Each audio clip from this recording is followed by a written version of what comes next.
दोस्तों स्वागत है आप सब लोगों का इस चैनल के एक और नए वीडियो में, जहां पर फिर से आपको एक बार बताऊंगा सोशल मीडिया की ट्रेंडिंग खबरों के बारे में। खबरें कुछ ऐसी भी होती है जो काफी ढूंढ करके निकाल कर आपके सामने लाता हूं, ऐसी खबरें जो गोदी मीडिया आप तक कभी भी नहीं पहुंचने देगा। तो अगर इसलिए आपको मेरा काम पसंद आ रहा हो ना, तो आपसे फिर से एक बार अपील करना चाहता हूं कि नीचे सब्सक्राइब के बटन को दबा के बेल आइकन को दबाइए, जिससे कि मेरी ये वीडियोस और ज्यादा लोगों तक पहुंच पाए और ज्यादा लोग अवेयर हो पाए, जागरूक हो पाए। Coming back to the topic, social media की ट्रेंडिंग खबरें। और आज सोशल मीडिया पे सब लोग बात कर रहे थे राहुल गांधी के बारे में, लेकिन आज अलग ये था कि राहुल गांधी ने भी कुछ सवालों का, कुछ बातों का जवाब दिया एक प्रेस कॉन्फ्रेंस करके।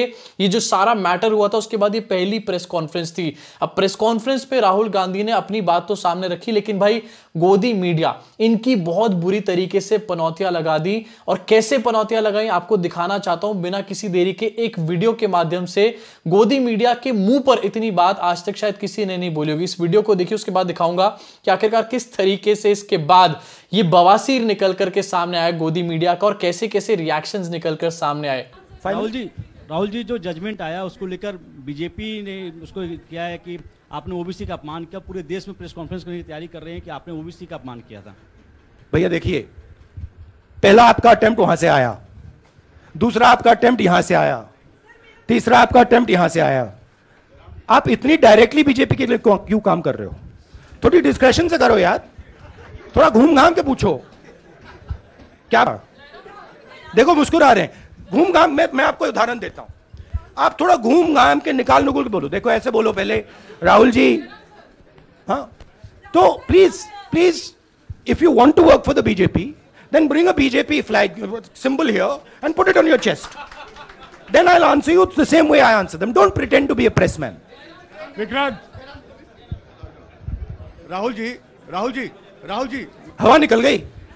तो ना आपने राहुल गांधी को यहां पर, अब सबसे पहले रिएक्शंस में दिखाऊंगा आपको नन अदर देन एएनआई का रिएक्शन। एएनआई का क्या रिएक्शन था अपनी स्क्रीन पर देखिए। जब उन्होंने इस वीडियो को ट्वीट करा तो उन्होंने साथ में लिखा कि don't pretend to be a press man, क्यों हवा निकल गई question mark, says Congress leader Rahul Gandhi to a journalist questioning him on his conviction in Modi surname case. यानी कि ऐसा दिखाने की कोशिश करी गई एएनआई के द्वारा कि भाई जर्नलिस्ट ने तो सिंपल सा सवाल पूछा था, लेकिन राहुल गांधी उस पर बरस पड़े। लेकिन आप और मैं अच्छे तरीके जानते हैं कि ये कोई जर्नलिस्ट नहीं था, ये बीजेपी का एक दलाल था जो कि एक स्क्रिप्टेड क्वेश्चन लेकर के आया था और वही बात बोल रहा था जो कि आज सुबह से भारतीय जनता पार्टी भी जगह जगह गाने का काम कर रही है। इसके अलावा आपको दिखाना चाहूंगा आपकी स्क्रीन के ऊपर सुशांत बी सिन्हा। वैसे तो नरेंद्र मोदी जब हमारी मदर ऑफ डेमोक्रेसी का कचुंबर बनाते हैं तब ये कुछ नहीं बोलता, लेकिन आज एकदम से इसकी आवाज निकलकर सामने आई। क्या बोला इसने इस वीडियो को ट्वीट करके? पत्रकार तो कुछ प्रिटेंड नहीं कर रहा था, लेकिन जब एक कायदे का सवाल ना झेला जाता हो तो प्रेस कॉन्फ्रेंस कर रहे हैं, ये प्रिटेंड करना बंद कर देना चाहिए नेताजी को। जवाब में अहंकार टप टप चू रहा है। इनको तब नरेंद्र मोदी का अहंकार नजर नहीं आता जब एक क्रिटिसिज्म के लिए राहुल गांधी को 2 साल के लिए कन्विक्ट कर दिया जाता है, जेल में भेज दिया जाता है, या फिर उसके बेसिस पे जब राहुल गांधी की सदस्यता को खारिज कर दिया जाता है, तब भाई इनको अहंकार नजर नहीं आता। वो इनको जो है ग्रैटिट्यूड लगता है बहुत बड़ा नरेंद्र मोदी का, और यहां पर इनको अहंकार नजर आ रहा है। अब आगे बढ़ना चाहूंगा और एक और पत्रकार आपको दिखाना चाहूंगा, काफी चमन पत्रकार है जिसका नाम है चमन चोपड़ा। इसने भी इस वीडियो को ट्वीट करा, साथ में लिखा कि हवा निकल गई, Rahul Gandhi to a journalist @ Editors Guild question mark. मतलब अब एडिटर्स गिल्ड कुछ नहीं बोलेगी जब राहुल गांधी ने एक पत्रकार को, एक गोदी पत्रकार को मुंह पर उसकी लंका लगाने का काम कर दिया। वैसे ये बात अलग है कि चमन चोपड़ा ने इसके बाद और भी ट्वीट्स करे और यहां पर यह दिखाने की कोशिश करी कि जिस आदमी को राहुल गांधी ने आईना दिखाया था या फिर राहुल गांधी ने क्रिटिसाइज किया था, उनको असलियत दिखाई थी, वो आदमी एक्चुअली में कांग्रेस का ही बंदा था। ये भी एक अलग तरीके की यहां पर खिचड़ी पकाने की कोशिश करी चमन चोपड़ा ने। चमन है ना इसका नाम, इसलिए चमन वाली हरकतें भी करता है। खैर अब आगे बढ़ना चाहता हूं और अब आपको दिखाना चाहता हूं कि भारतीय जनता पार्टी भी यही बातें सुबह से कर रही थी। ये कोई कोइंसिडेंस नहीं है, भारतीय जनता पार्टी भी सेम नैरेटिव सेट करने का काम कर रही है आज सुबह से, जहां पर बार बार ये कहा जा रहा है कि राहुल गांधी जो है उनको 2 साल के लिए इसलिए कन्विक्ट किया गया क्योंकि उन्होंने उन्होंने ओबीसी समाज का यहां पर इंसल्ट करी थी बहुत बड़ी, और उसकी वजह से ही उनको पार्लियामेंट से भी बाहर निकाल दिया गया। एकनाथ शिंदे का एक स्टेटमेंट निकल कर आया यहां पर, जो कि यहां पर कोट करना चाहता हूं। Rahul Gandhi has not only criticised PM Modi but has defamed the entire OBC community. Eknath Shinde यहां पर कहां से निकल करके आ चुके हैं? यहां पर भारतीय जनता पार्टी की बात हो रही थी, यहां पर कांग्रेस पार्टी की बात हो रही थी। एकनाथ शिंदे आखिरकार इस लड़ाई में क्यों कूदना चाह रहे हैं? एकनाथ शिंदे इसलिए कूदना चाह रहे हैं क्योंकि वो नरेंद्र मोदी को दिखाना चाहते हैं कि मैं आपका सबसे ज्यादा वफादार हूं मालिक। और महानता वाला स्टेटमेंट दिया, जरा इसको भी देख लीजिए अपनी स्क्रीन के ऊपर, एएनआई को जहां मैं कोट कर रहा हूं। Savarkar is not only Maharashtra's deity but is an idol for the whole country and Rahul Gandhi has defamed him. Any criticism of Rahul Gandhi will be lesser for his deed. भाई मुझे समझ नहीं आ रहा है ये लोग कौन सा नशा करते हैं। एकनाथ शिंदे ये कह रहे हैं कि सावरकर जो है एक डाइटी है, यानी कि एक देवता है, या फिर एक उनको आइडल की तरह माना जाता है महाराष्ट्र के अंदर।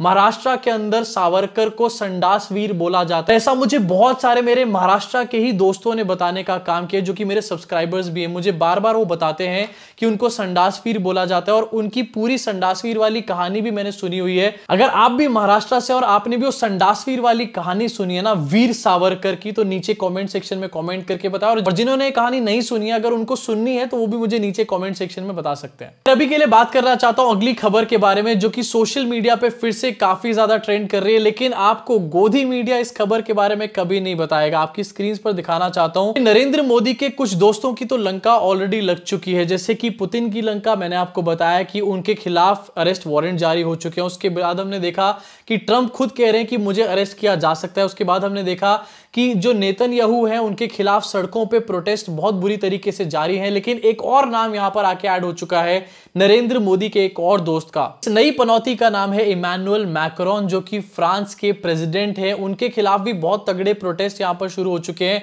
अशोक स्वैन का ट्वीट, जिसको मैं यहां पर कोट करने का काम कर रहा हूं, दिस इज नॉट सीरिया और Libya, this is France. Protest against Macron's pension reform have become widespread and violent. Emmanuel Macron ने यहां पर अपना दिमाग चलाते हुए पेंशन्स के अंदर रिफॉर्म लाने का काम किया था। उसी के चक्कर में पूरी तरीके से पनौती लग गई, और अब लोग जो है सड़कों पे उतर आए हैं। एक बहुत तगड़ा प्रोटेस्ट चल रहा है। मोदी जी से हाथ मिलाया था, तो पनौती आखिरकार कैसे ना लगती। इसके साथ आगे बढ़ना चाहूंगा अगली खबर की तरफ, और भाई मदर ऑफ डेमोक्रेसी नहीं, मदर ऑफ हिपोक्रेसी आपको दिखाना चाहूंगा। भीड़ फिल्म के बारे में मैं काफी दिन से बात कर रहा था। भीड़ फिल्म रिलीज हो चुकी है।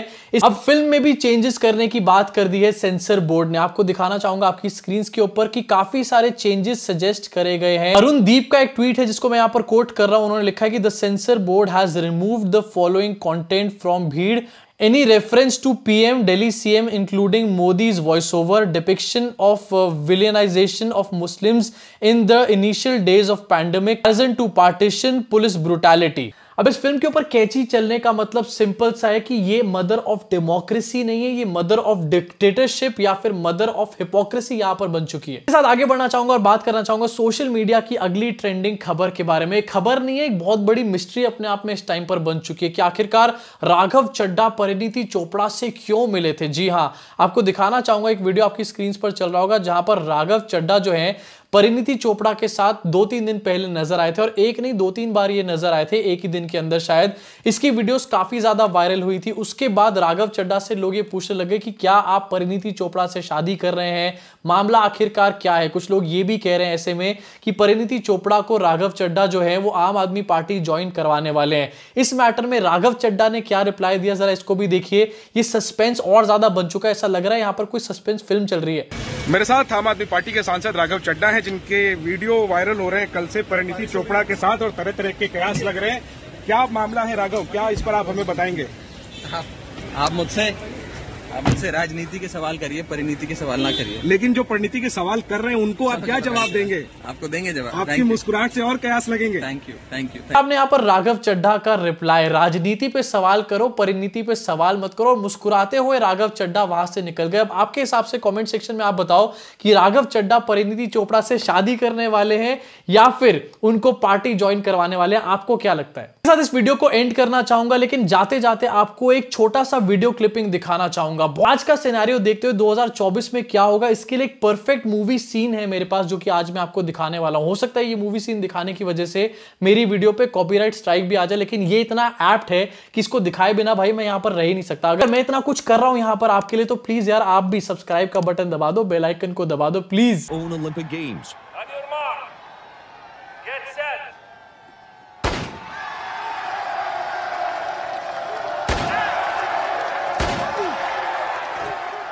At which he won 14 gold medals.